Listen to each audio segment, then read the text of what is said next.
2030 እያያችሁ እየተዝናናችሁ ጥሩ ጊዜ እያሳለፋችሁ እንደሆነ ተስፋ እናደርጋለን። አሁንም ይቀጥላል ጥሩ ጊዜያችሁን ልናስቀጥል ነው። ደግሞ ዝንት ፍክት ለያምርብን ነው ስለ ላይፍ ስታይል ወደ እናንተ ልናደርስ ነው። ሄመነች መታቀርበው ከሷ ጋር ቆንጆ ጊዜ ይኖራችኋል። መልካም ጊዜ። ሰላም እንዴት ናችሁ? በ2030 ፋሽን ፕሮግራማችን ላይ ነው የምንገኘው። ዛሬ እንግዲህ እንደምታዩት በስቱዲዮ ተገኝተናል። በዚህ የተገኘንበት ዋነኛው ምክንያት ደግሞ የኢትዮጵያን በተለይም ደግሞ የአዲስ አበባን የ100 ዓመት ፋሽን ታሪክ ወደ እናንተ ለማድረስ ነው። የተለያዩ ባለሙያዎች እዚህ ይገኛሉ። እንግዲህ ፕሮግራሙን አብረን እናየዋለን ማለት ነው። መልካም ጊዜ።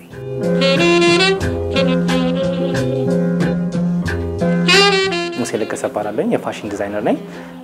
ኦልሞስት ለብዙ ዓመታት በፋሽን ኢንዱስትሪ ውስጥ ቆይቻለሁ። ኢሳያስ አለሙ እባላለሁ። በሜካፕ ላይ ተሳተፍኩት። በዚህ ኢንዱስትሪ ላይ አሁን ከፀጉር ነው የጀመርኩት። ወደ 13 14 ዓመት ሆነኝ።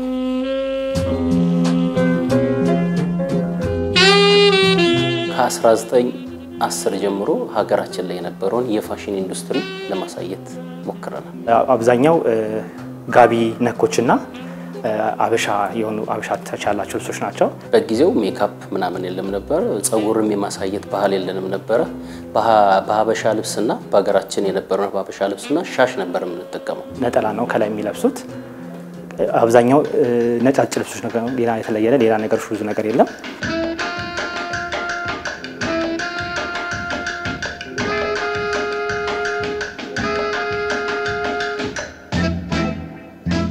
ከ1920 ጀምሮ እስከ 1940 ምናምን ብዙ ለውጥ የለም ነበር። ከሻሽ ወደ ሹሩባ ምናምን ነው። ፀጉራቸውን ማሳየት ጀምረዋል። ሹሩባ ይሰራሉ። ወገባቸው ላይ መቀነት ያስራሉ። ያ ነው ልዩነቱ።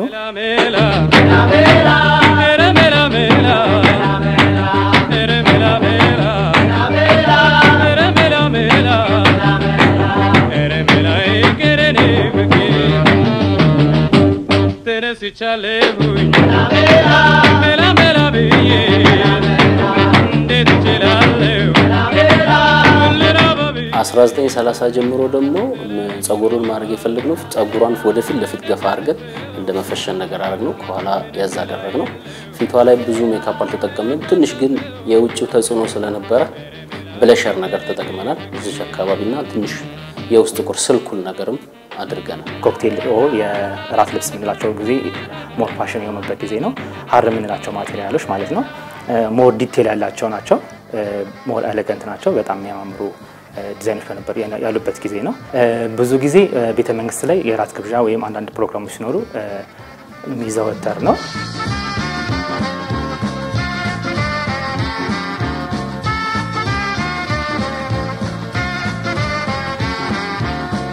ጉዳይ መስሏችሁ መኖር ትኖራለህ በድኔ ሲሲክ ከሷ ጋር ሄጃለሁ። 40 ላይ ያሉት ሞር ከለሮች እየተደፈሩና የተለያየ ሁለት አይነት ሶስት አይነት ከለሮች ኮምባይን እየተደረጉ መለበስ ተጀምረዋል። ፀጉር ወደ መፈሸኑ ነገር ተጀመረ። ፊት ለፊት ላይ እንደ ፋሽኮ አድርገን ፀጉሩን በዛ ጀመር ነው። ሜካፕም ምንም የቀየረው ነገር የለም።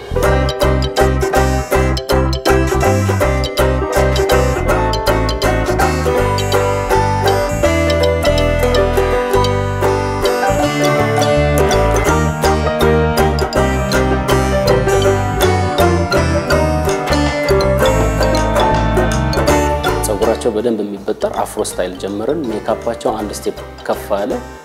ከሰርኩል ነበር እንደገና ከላይ ደግሞ አይነር ኮል አደረግን። ቅንድቡ በስሱ በጥቁር ይኳል ነበር የዛሽ ጊዜ። ሜካፕም አሁንም ብዙ አልተጀመረም ነበር። አፍሮ ባጊ ሱሪና ሰፋፊ የሆኑ ጃኬቶች ፋሽን ሆነዋል። አብዛኛው ጊዜ ተለመደው በአርቲስቶች ላይ ነው። የዘፋኞች የአርቲስቶች እነሱ ናቸው ሞር ይሄን ፋሽን እንዲለመድና ሰው ጋር በደንብ እንዲለበስ ያደረጉት።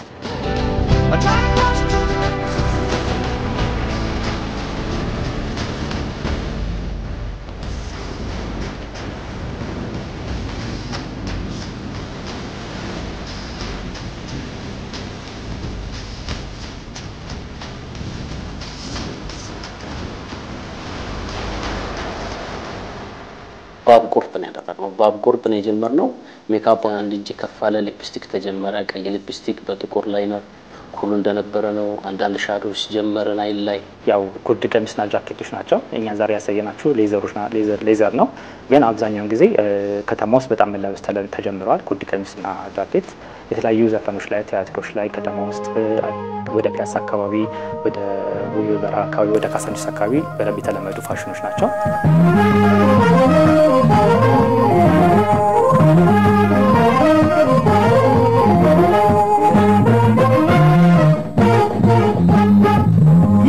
ቆንጆ ጥርሰ በረዶናት ባይናማና ጸጉር መልቀቅና አበባ ነገር ስታይል እዚህ ጋር ተደርጎበት ጸጉሩ ይለቀቃል እዚህ ጋር ክፍት ነገር ጀመረን ጓንት ማድረግ ምናምን ሴቶቹ ጀመረን ሜካፕ ፋውንዴሽን ጀመረናል ከቀይ ሊፕስቲክ ጋር ሆነም ፋውንዴሽን ጀመረናል ሜካፕ ቀሚሶች ሸሚዞች ጸጉር መለቀቅ ተጀመረ የተለያዩ ዲቴሎች መጠቀም ጀመሩ አንገታቸው ላይ ስካርፕ ጌጣጌጦች መጠቀም ጀመሩ ኮፍያዎች አለ አፍሮ አለ አበባ ጆራቸው ላይ መሰካት አለ የተለያዩ ሞር የፈረንጆቹ ወደኛ ሀገር ያመጣበት ጊዜ ነበርና ከለርፉል የነበሩ ስታይሎች ናቸው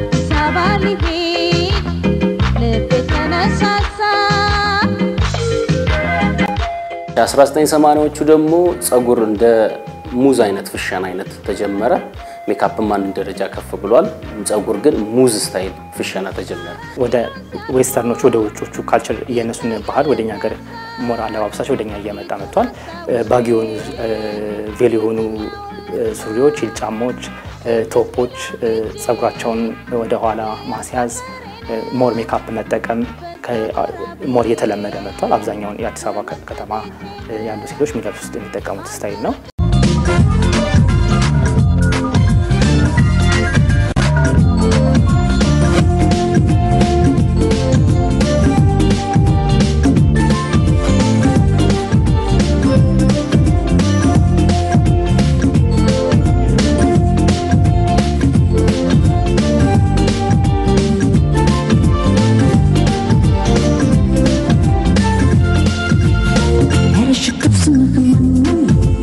የ1990ዎቹ በደንብ በሜካፕም ከፋለን ፋውንዴሽን ፌር ኤንድ ላቭሊ ምናምን የዛ ጊዜ በደንብ የሚታወቁበት ታይም ነበር እነሱ ተጀመሩ ሻዶች በደንብ መደረግ ጀመሩ ጸጉራቸው ለሁለት ያዝና ጌጥ እየተደረገበት መነጽሮች ኤርፎን ምናምን የተጀመረበት ታይም ነው 1990ዎቹ አብዛኛውን ፋሽን በጣም የተለዋወጠበትና በጣም ፋሽን ከውጮቹ ወደኛ በጣም ፍሪኩዌንትሊ የገባበት ነው አብዛኛውን ጊዜ ቬልስሮች ይለበሳሉ ጂንስ ማቴሪያሎች ሞር ተለምደዋል ስኪኒ ሱሪዎች በጣም ተለምደዋል ጸጉራችን ፍሪዝ ማድረግ መልቀቅ በተለያዩ ስታይል መጠቀም መነጽሮች ማድረግ የተለያዩ ጌጣጌጦችን ማብዛት ሸራ ጫሞች የተለያዩ ብቻ በ90ዎቹ ከ90ዎቹ ጀምሮ በኋላ ያለው እንዳለ በጣም ኦልሞስት በየ2 አመት ወይ 3 አመት የተለያዩ የሆነ ፋሽኖች ይመጣሉ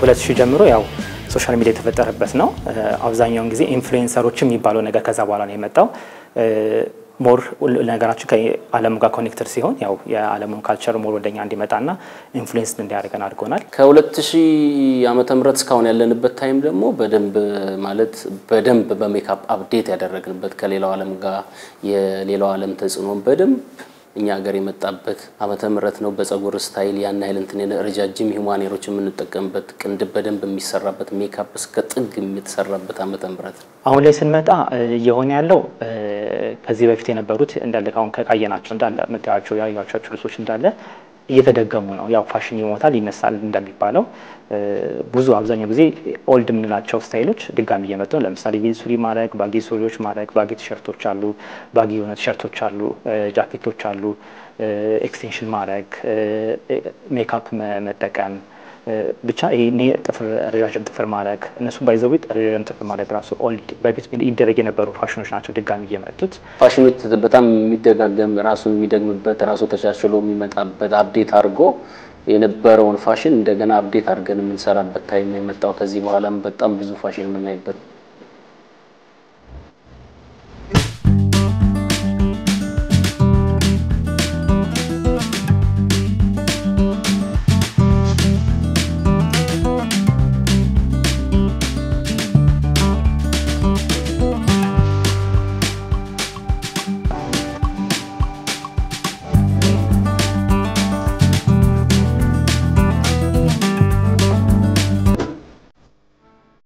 ሀገራችን የነበረውን የፋሽን ኢንዱስትሪ የ100 ዓመት ሙከራ አድርገናል ለማስመሰል ጥረናል። እንግዲህ እንደምትሉት እርግጠኛ ነኝ የ30ዎች በዛሬው ፕሮግራማችን ላይ የኢትዮጵያን በተለይም የአዲስ አበባን የሴቶች የፋሽን ታሪክ በጥቂቱ ለመዳሰስ ሞክረናል። ሳምንት ደግሞ በሌላ ጥሩ ፕሮግራም እንጠብቃችኋለን። መልካም ጊዜ።